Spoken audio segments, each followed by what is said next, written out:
Hello friends, આજે હું તમારી સાથે શેર કરીશ તલની ચીક્કીની રેસિપી. એકદમ પતલી અને ખાવામાં સોફ્ટ તલની ચીક્કી અમુક ટિપ્સ સાથે સૌથી સરળ રીતે બનાવશું. તો એકદમ બજાર જેવી ઘરમાં રહેલી વસ્તુમાંથી બહાર જેવી ક્રિસ્પી અને ખાવામાં સોફ્ટ તલની ચીક્કીની બનાવવાની શરૂઆત કરીએ. ગોળ લીધો છે તેટલા જ પ્રમાણમાં 1.5 વાટકી તલ લીધા છે. ગોળ તમારે આ પ્રકારનો કોલ્હાપુરી ગોળ એટલે કે ચીક્કીનો ગોળ લેવાનો. ઓર્ગેનિક ગોળનો ઉપયોગ ન કરવો, કારણ કે ચીક્કી માટે આપણે ગોળનો પાયો બનાવવાના છીએ, તો તેમાં ગોળનો કલર પહેલાં કરતાં થોડો ડાર્ક થઈ જશે. જો તમે ઓર્ગેનિક ગોળનો ઉપયોગ કરશો તો તમારી ચીક્કી લાલ થઈ જશે.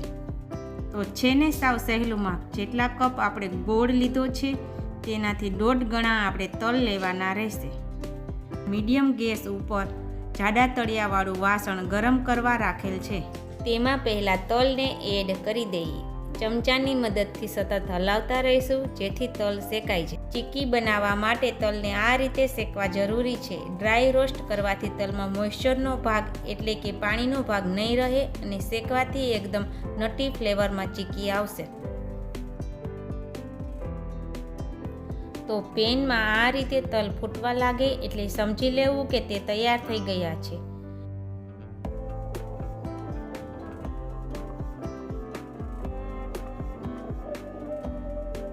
તલને બ્રાઉન કરવાના નથી, નહીં તો ચીક્કીનો ટેસ્ટ કડવો આવશે.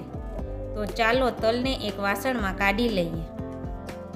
હવે એ જ પેનમાં ચીક્કી બનાવવા માટે 1 ચમચી ઘી એડ કરી દઈએ, જેનાથી ચીક્કીમાં એકદમ શાઇન આવે છે અને ખાવામાં પણ સોફ્ટ લાગે છે.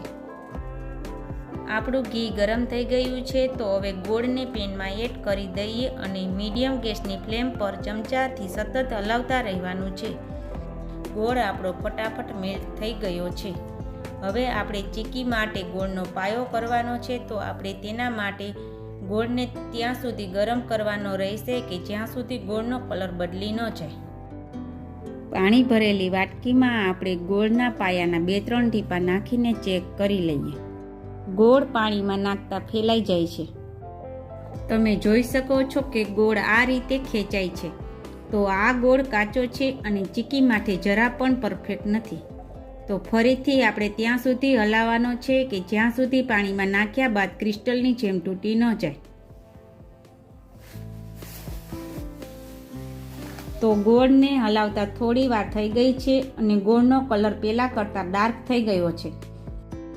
તો ફરીવાર વાટકીમાં થોડું પાણી લઈ તેમાં ગોળને એડ કરી દઈએ અને તમે જોઈ શકો છો કે ગોળ પાણીમાં જરા પણ ફેલાતો નથી અને ગોળને હાથમાં લઈને ચેક કરીએ તો દેખાય છે કે ક્રિસ્ટલની જેમ એટલે કે કાચની જેમ તૂટી જાય છે, જે ચીક્કી માટે પરફેક્ટ છે. હવે ગોળના પાયામાં આપણે 1 ચપટી સાજીના ફૂલ એડ કરીશું જેથી તે ક્રિસ્પી બને.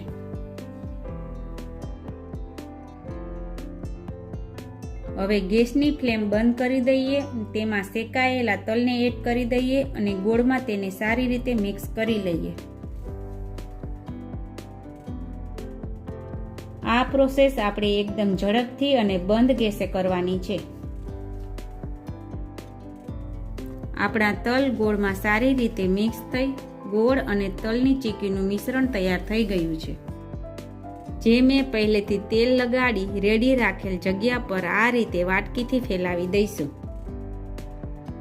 વાટકીમાં પણ તેલ લગાવી દીધું છે જેથી તે ચીક્કીના મિશ્રણ સાથે ચોટે નહીં, તેમજ મિશ્રણ ધીરે ધીરે આ રીતે ફેલાવતા જવાનું છે. હવે તેને વેલણમાં તેલ લગાવી ધીરે ધીરે વણી લેવાનું રહેશે. તમારે ચીક્કી જેટલી પતલી કરવાની હોય તે રીતે વણવું. ચીક્કી વણાઈ ગઈ છે. હવે તેનું કટિંગ કરી લઈએ. તમે જોઈ શકો છો કે આપણે કટિંગ કરીએ છીએ ત્યારે જ તેના પીસ અલગ પડી જાય છે, એટલે એટલી ક્રિસ્પી બની છે. તમે પણ આ રેસિપી ઘરે બનાવો અને કેવી બને છે તે કમેન્ટ બોક્સમાં જરૂરથી જણાવો. જો ચેનલ પર નવા છો તો ચેનલને સબસ્ક્રાઈબ જરૂરથી કરો. વિડીયોને લાઈક કરો, શેર કરો. હવે મળશું નેક્સ્ટ વિડીયોમાં. Thank you.